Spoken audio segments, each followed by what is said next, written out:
Paper 76, The Second Garden. When Adam elected to leave the first garden to the Nodites unopposed, he and his followers could not go west, for the Edenites had no boat suitable for such a marine adventure. They could not go north. The northern Nodites were already on the march toward Eden. They feared to go south. The hills of that region were infested with hostile tribes. The only way open was to the east, and so they journeyed eastward toward the then pleasant regions between the Tigris and Euphrates rivers, and many of those who were left behind later journeyed eastward to join the Adamites in their new valley home. Cain and Sansa were born before the Adamic caravan had reached its destination between the rivers in Mesopotamia.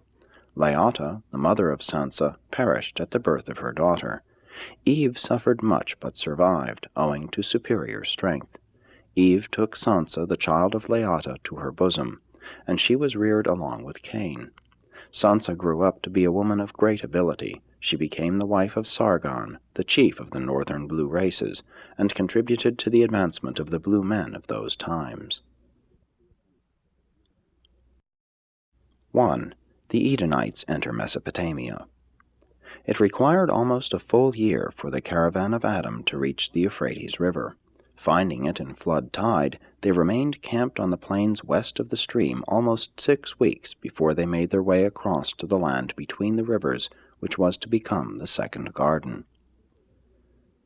When word had reached the dwellers in the land of the second garden that the king and high priest of the Garden of Eden was marching on them, they had fled in haste to the eastern mountains. Adam found all of the desired territory vacated when he arrived, and here in this new location Adam and his helpers set themselves to work to build new homes and establish a new center of culture and religion. This site was known to Adam as one of the 3 original selections of the committee assigned to choose possible locations for the garden proposed by Van and Amadon. The 2 rivers themselves were a good natural defense in those days, and a short way north of the second garden, the Euphrates and Tigris came close together, so that a defense wall extending 56 miles could be built for the protection of the territory to the south and between the rivers. After getting settled in the new Eden, it became necessary to adopt crude methods of living. It seemed entirely true that the ground had been cursed. Nature was once again taking its course. Now were the Adamites compelled to wrest a living from unprepared soil and to cope with the realities of life in the face of the natural hostilities and incompatibilities of mortal existence. They found the first garden partially prepared for them, but the second had to be created by the labor of their own hands and in the sweat of their faces.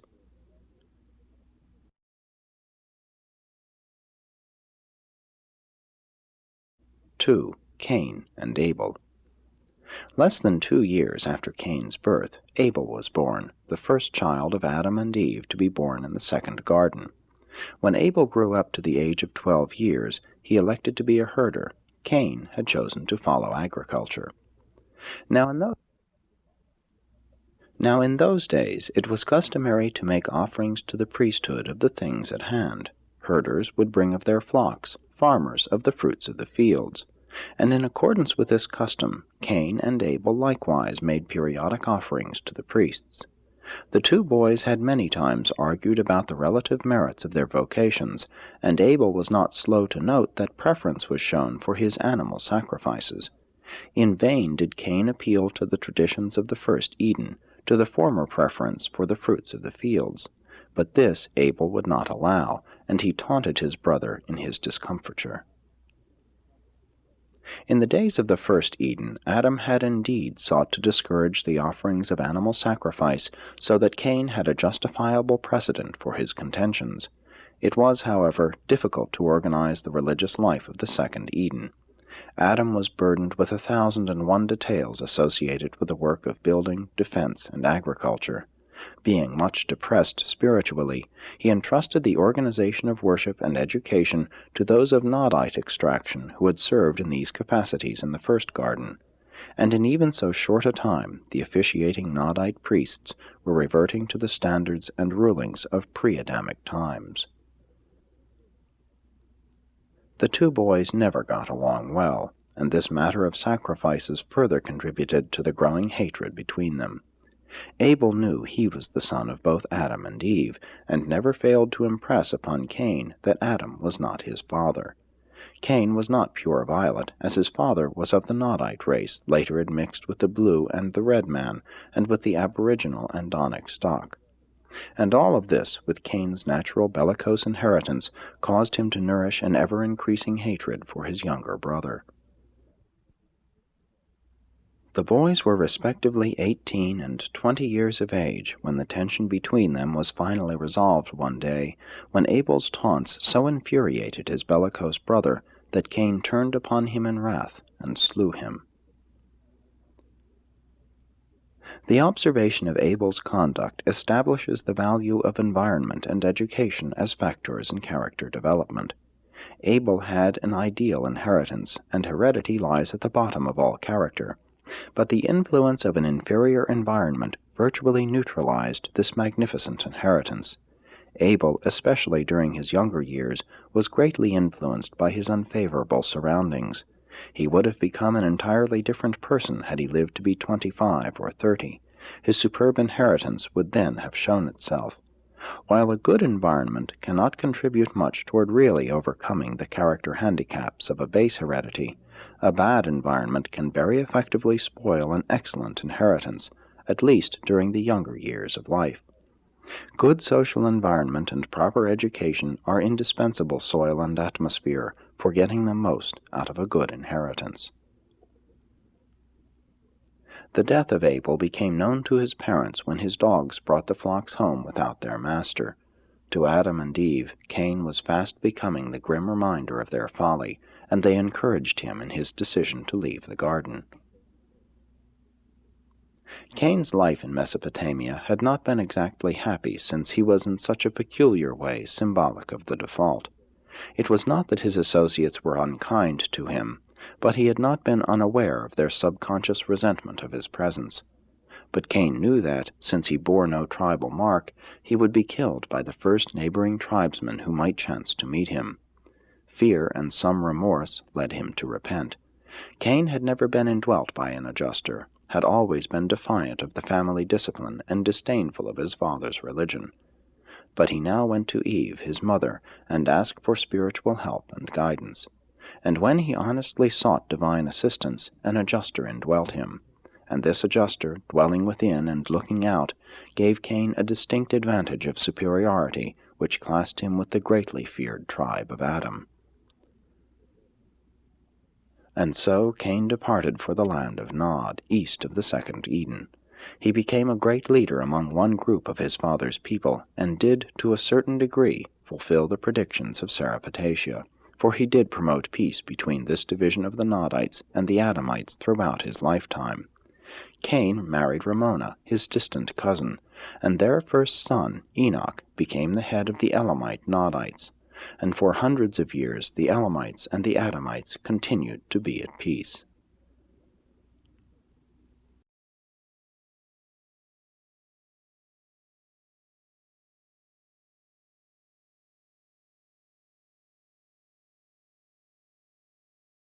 (3) Life in Mesopotamia. As time passed in the second garden, the consequences of default became increasingly apparent.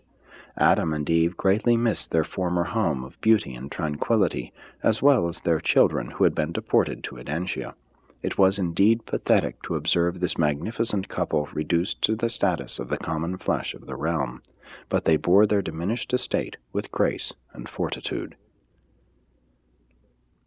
Adam wisely spent most of the time training his children and their associates in civil administration, educational methods, and religious devotions.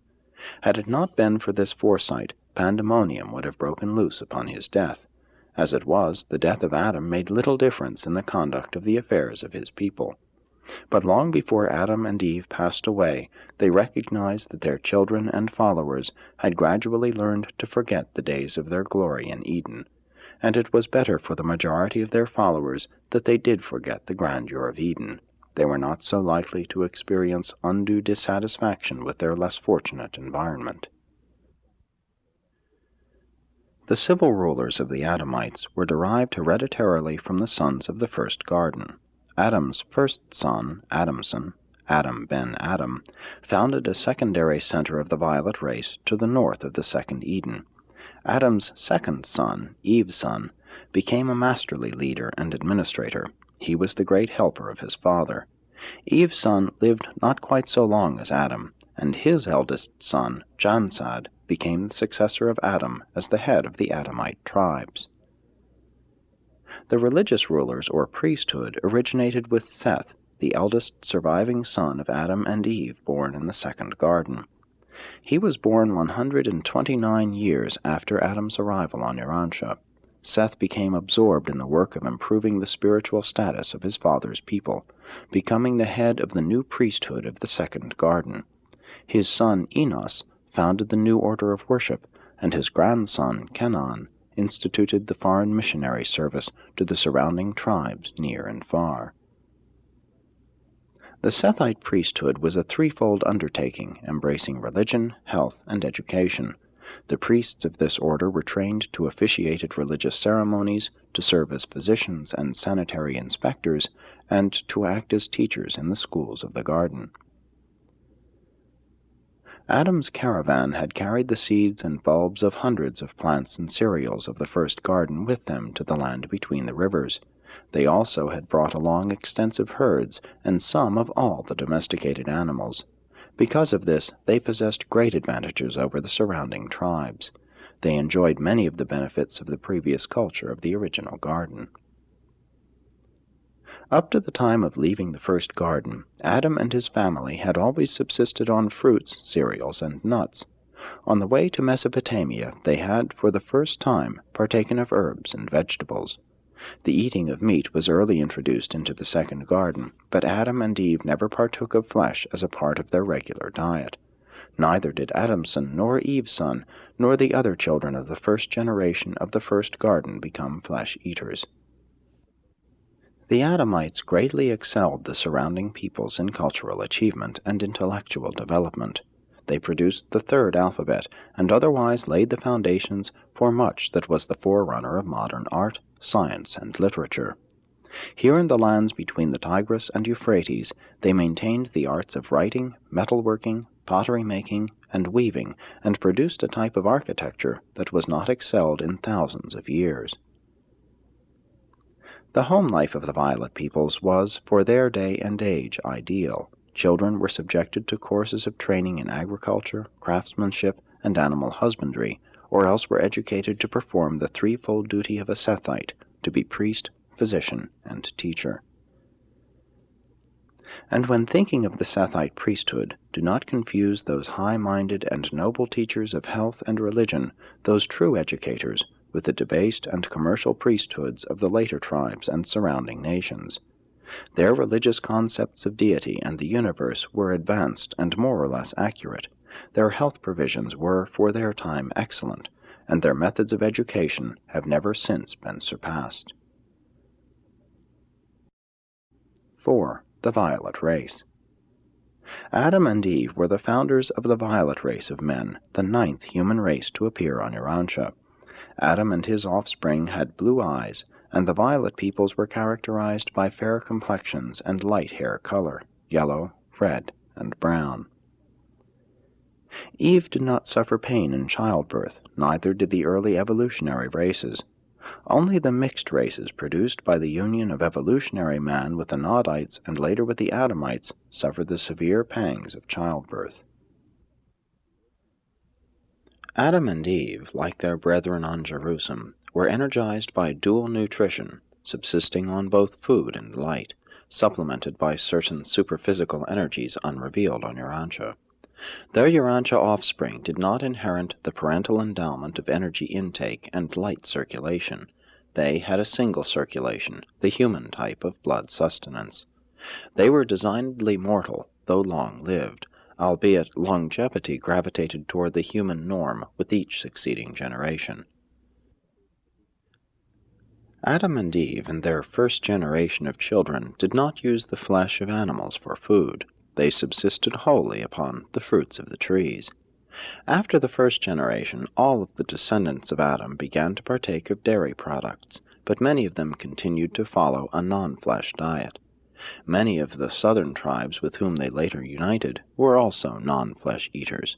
Later on, most of these vegetarian tribes migrated to the east and survived as now admixed in the peoples of India. Both the physical and spiritual visions of Adam and Eve were far superior to those of the present-day peoples.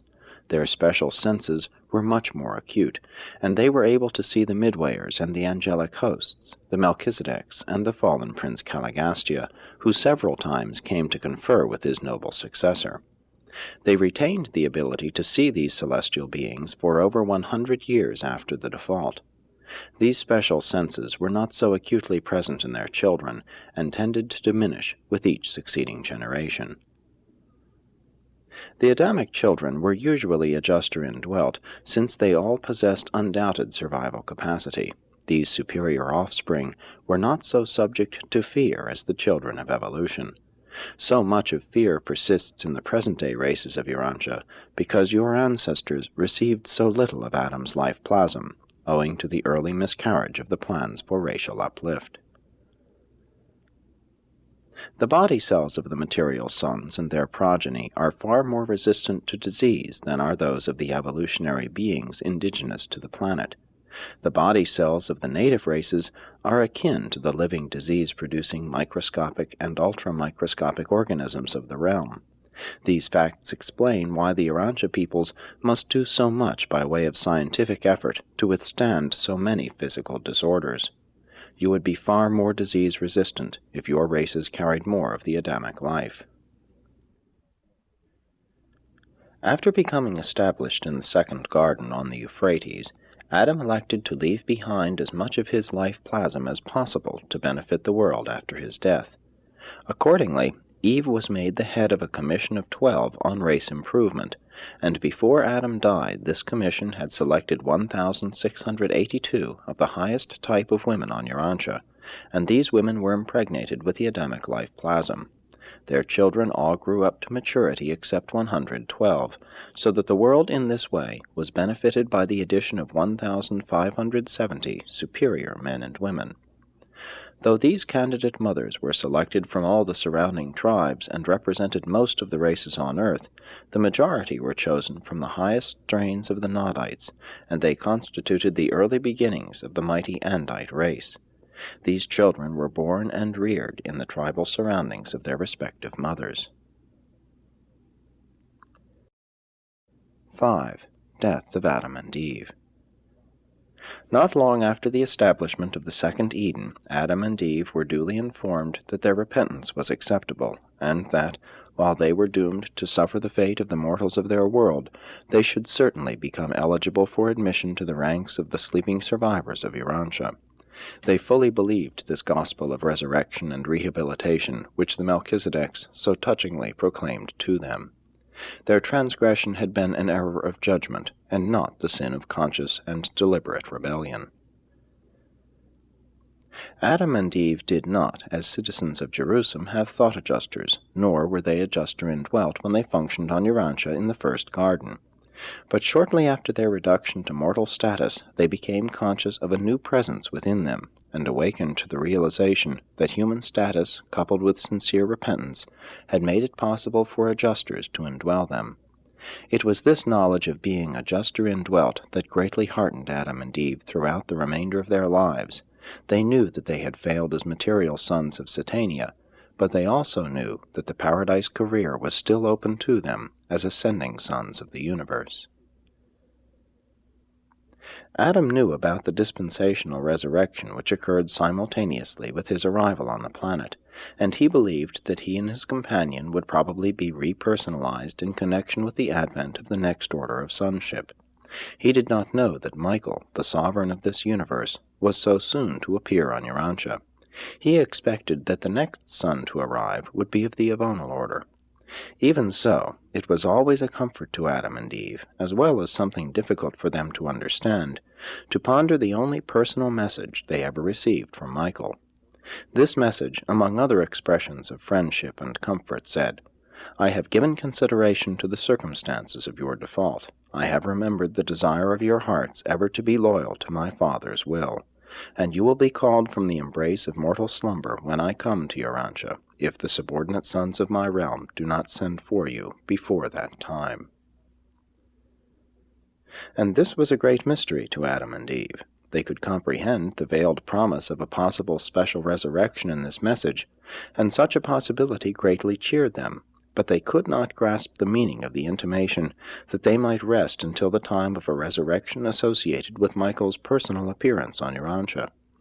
And so the Edenic pair always proclaimed that a Son of God would sometime come, and they communicated to their loved ones the belief, at least the longing hope, that the world of their blunders and sorrows might possibly be the realm whereon the ruler of this universe would elect to function as the Paradise Bestowal Son.